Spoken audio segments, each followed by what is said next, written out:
Bonjour à tous, nous poursuivons avec la 10e Mishnah du premier Pérec de Masechet Betzin.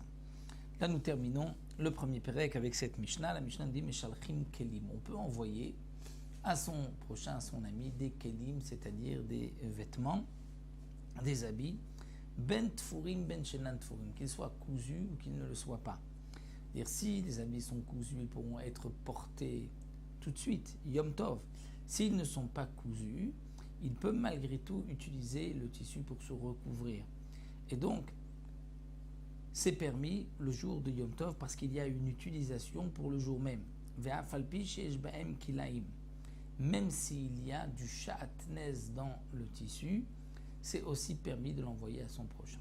Et là, c'est vrai que c'est étonnant, puisque s'il y a du shatnez, donc du lin et de la laine mélangés, il ne pourra pas se couvrir avec, il ne pourra pas l'utiliser. Pourquoi c'est permis ? Alors le Barthénoura nous précise, parce que si c'est un habit qui est dur, ou un tapis qui ne va pas réchauffer, on a le droit de s'allonger dessus. C'est-à-dire que l'interdiction de shatnez, lorsqu'on va se couvrir avec et se réchauffer avec, on va en profiter. Mais si c'est dur et qu'on ne va pas du tout profiter, on pourrait prendre une paillasse en shatnez, s'allonger dessus, étant donné que si elle est dure, on n'en profite pas. Donc c'est dans ce cas-là que le Tana de la Mishnah nous permet, s'il y a donc kilaïm, de pouvoir le donner à son prochain, l'envoyer à son prochain le jour de Yom Tov. Et donc bien sûr, le Tana précise ve'en letzorech hamoued, c'est-à-dire que les habits qu'il envoie, qu'il donne, c'est letzorech hamoued pour la fête. Donc comme nous l'avons vu, on ne peut envoyer que ce qui est pour la fête même. Aval lo sandal amesoumar, mais on ne pourra pas envoyer à son prochain une sandale, une chaussure à Messoumar qui a des clous, qui est clouté. Pourquoi ? Parce que il y a eu une xéra.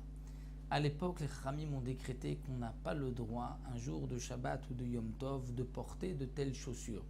Pourquoi on n'a pas le droit si c'est donc du bois et qu'il y a des clous dedans ? Parce qu'il y a eu une histoire à l'époque où, comme c'est marqué dans Masechet Shabbat, où les non-juifs poursuivaient les Bnei Israël. Les Bnei Israël s'étaient cachés dans une grotte et à un moment ils ont eu peur que l'ennemi approche de la grotte et ils se sont tous entassés vers le fond de la grotte et comme ils avaient des chaussures cloutées avec des clous, ils se sont écrasés les uns les autres et certains en sont morts. Depuis ce jour-là, puisque c'était un jour de Shabbat et de Yom, donc un jour de Shabbat, donc les Khamim ont décrété que tout jour de Shabbat ou de Yom Tov, on ne pourra pas porter des chaussures qui ont des clous. Donc là aussi, on ne pourra pas envoyer à son prochain de telles chaussures parce qu'il ne pourra pas les porter le jour de Yom Tov.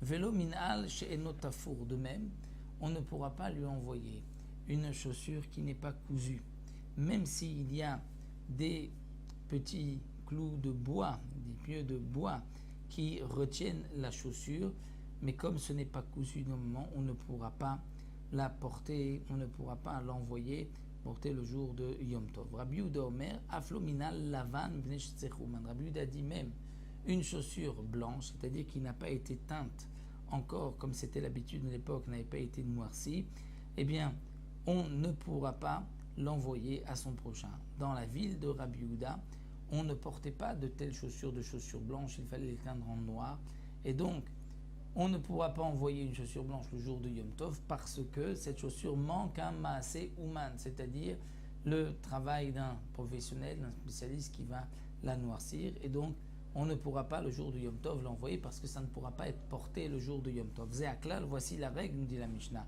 Kol sheneotim bo be Yom Tov, meshalchim oto. Tout ce que l'on peut profiter le jour même de Yom Tov, on pourra l'envoyer à son prochain le jour de Yom Tov. Mais ce que l'on ne peut pas profiter le jour même, là c'est interdit. Donc le Barthénoura rajoute et dit que en vérité, voici comment il faut lire la Mishnah.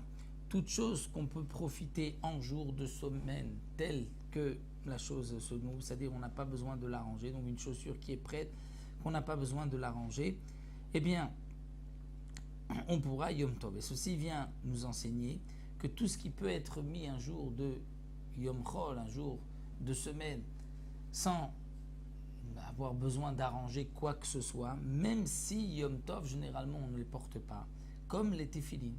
Les téphilines, un jour de semaine, on les porte, mais un jour de Yom Tov, on ne met pas les téphilines.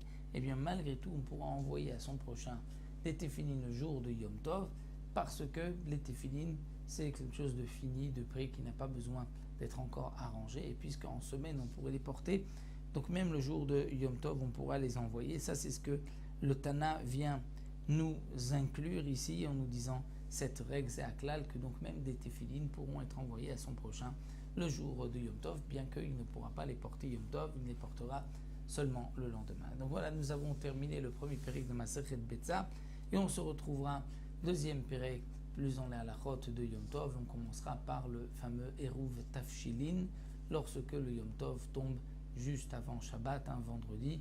Donc ça, nous le verrons Bezrat Hashem au début du prochain pérec.